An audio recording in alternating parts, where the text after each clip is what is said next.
जिस गन्ने से गुड़ इतना काला होता है उसकी चीनी इतनी सफेद कैसे हो गई?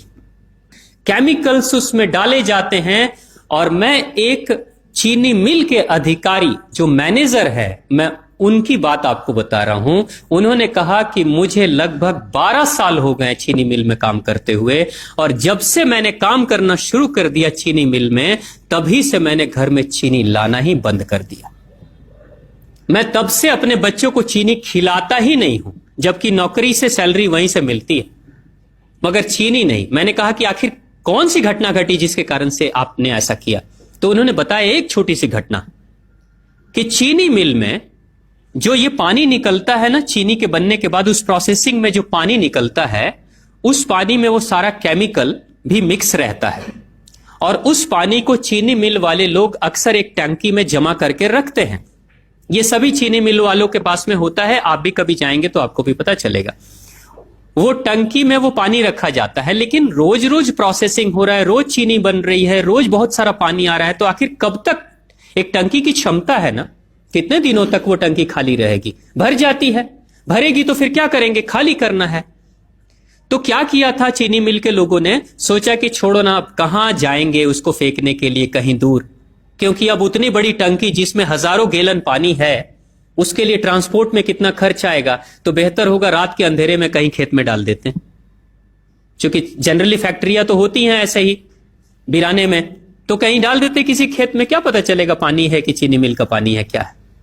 तो ये सोचकर मैनेजमेंट वाले लोगों ने रात में ही उस पानी को खेतों में छुड़वा दिया, और नतीजा यह हुआ कि उस खेत की सारी फसल जल गई, मिट्टी बंजर हो गई। और जब किसान पता करने लगा कि आखिर क्या हुआ मेरे खेत में, जब चेकअप कराया वो मिट्टी का, तो पता चला कि इसमें तो चीनी मिल का जो वेस्ट मटेरियल है वो डाला गया है। तब उसको खबर मिली कि हां, किसी स्टाफ ने बताया कि हां, हमारे चीनी मिल से ही पानी डाला गया था आपके खेत में, और पूरी मिट्टी बंजर हो गई। उसने केस कर दिया और चीनी मिल वाले को मुआवजा देना पड़ा लाखों रुपए। तभी से वो स्टाफ कहते हैं कि जो मिट्टी को बंजर कर दे वो इंसान के शरीर में जाए तो क्या करेगी। उसी के बाद से मैंने अपने घर में चीनी लाना बंद कर दिया। और सच्चाई है, लगभग अगर आप देखेंगे तो अंग्रेजों के आने के समय अंग्रेज पहला चीनी मिल इन्होंने भारत में ही लगाया था। पहला चीनी मिल भारत में ही अंग्रेजों का लगा, और अंग्रेजों ने चीनी की शुरुआत की। भारत के लोग गुड़ खाते थे, चीनी नहीं खाते थे। उन्होंने बहिष्कार किया, बिल्कुल नहीं, लेकिन चीनी और चाय पत्ती दोनों के लिए लोगों को तैयार किया गया था। चाय पिला पिलाकर फ्री में, चीनी के लिए तैयार किया गया और चाय के लिए भी तैयार किया गया। अंग्रेज ने जब से यह शुरू किया है, और पिछले 50 वर्षों से हमारे समाज में चीनी खाने का प्रचलन बहुत तेजी से बढ़ा है, और उसी समय से भारत के लोगों के बच्चों के शरीर में कैल्शियम की कमी होनी शुरू हो गई है। अगर कोई मां, अगर कोई बहन जो गर्भवती हो, गर्भकाल के दौरान अगर चीनी का सेवन अगर कोई बहन कर रही हो, तो चांसेस ज्यादा होते हैं गर्भपात होने के।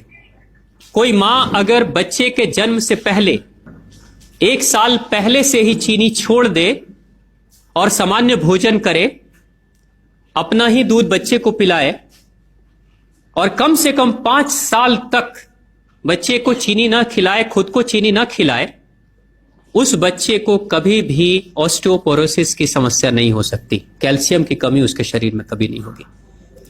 चीनी जब जाती है आपके शरीर में, तो बाहर जब निकलती है तो अकेले नहीं निकलती, कैल्शियम लेकर निकलती है। चीनी कैल्शियम लेकर निकलती है, हड्डियों को गलाकर निकलती है। और जिसके शरीर में कैल्शियम की कमी हो जाती है, उसके शरीर में मैग्नीशियम, पोटेशियम, आयरन सबकी कमी हो जाती है। कैल्शियम वो तत्व है कि जिसके शरीर में कम हो जाए, सारे तत्व कम हो जाएंगे, और कैल्शियम की कीमत पे चीनी हम खाते हैं। भारत, पाकिस्तान, बांग्लादेश, नेपाल, ऐसे कुछ देशों के अलावा दुनिया के बहुत सारे ऐसे राष्ट्र हैं जहां चीनी का इस्तेमाल ही नहीं होता। आज भी चीनी खाते नहीं, बहुत सारे देश नहीं खाते बिल्कुल। आप गुड़ खाया करिए, वो ज्यादा बेहतर है, चीनी को छोड़िए।